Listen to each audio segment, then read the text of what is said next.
अंतरिक्ष में फंसी सुनीता विलियम्स की धरती पर वापसी क्यों है मुश्किल?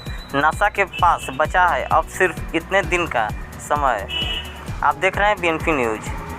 इंटरनेशनल स्पेस सेंटर में फंसे सुनीता विलियम्स को और बुच विल्मोर को 13 जून की धरती पर वापस लौटना था, लेकिन कुछ तकनीकी कारणों से उनकी वापसी टल गई। 22 जून को भी नासा ने उन्हें वापस लाने का पूरा प्लान बनाया, लेकिन कामयाबी नहीं मिली। भारतीय मूल की अंतरिक्ष यात्री सुनीता विलियम्स अंतरिक्ष में फंस गई हैं। भारतीय मूल की अंतरिक्ष यात्री विलियम्स और Butch Wilmore international space centre ISS पर फंस गए हैं। उनकी धरती पर वापसी की उम्मीद एक बार फिर टूट गई है। 6 जून को उन्होंने ISS पर कदम रखा था।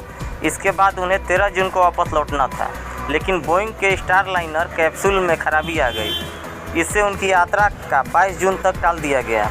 22 जून को भी किसी तकनीकी कारणों से उनकी धरती पर वापसी नहीं हो पाई। इसके बाद अमेरिका की अंतरिक्ष एजेंसी नासा की चिंता बढ़ गई है। इस यान की समस्या अभी तक ठीक नहीं हुई है।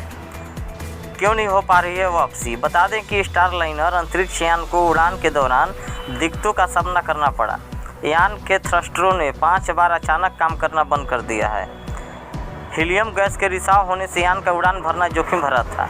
बोइंग का स्टारलाइनर कार्यक्रम वर्षों से सॉफ्टवेयर गड़बड़ियों, डिजाइन समस्याओं से जूझ रहा है। 6 जून को यह यान डॉक करने के लिए स्पेस स्टेशन के करीब पहुंचा, जो थ्रस्टर फेलियर देखा गया।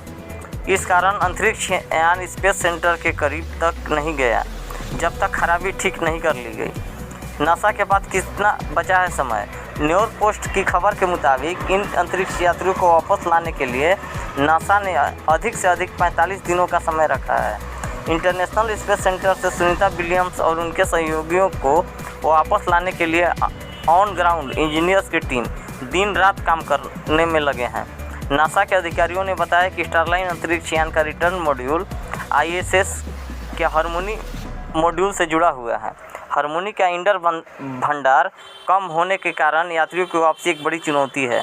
नासा के सामने क्या है चुनौती? जिस कैप्सूल में सुनीता विलियम्स सवार हैं उसमें तकनीकी खराबी आ गई है। नासा ने 3 बार मिशन रोकने के बाद बोइंग की अंतरिक्ष में भेजा था। यह बोइंग के स्टारलाइनर कैप्सूल की पहली उड़ान है, जिसमें चालक दल के सदस्यों ने नासा के 2 पायलट शामिल हैं। बता दें कि अंतरिक्ष से धरती पर वापसी काफ़ी जटिल प्रक्रियाओं में से एक है। पृथ्वी के वायुमंडल में जटिल प्रक्रियाओं में से एक पृथ्वी के वायुमंडल में रीएंट्री के दौरान स्पेसक्राफ्ट 28,000 किलोमीटर घंटे की गति से धीमा होना शुरू होता है। रीएंट्री के बाद पैराशूट सिस्टम की सुरक्षा के लिए स्पेसक्राफ्ट की आगे लगी हीट शील्ड को हटाया जाएगा। इसकी रफ्तार को धीमे धीमे कम किया जाता है। लैंडिंग के दौरान स्पेसक्राफ्ट की गति 6 किलोमीटर प्रति घंटे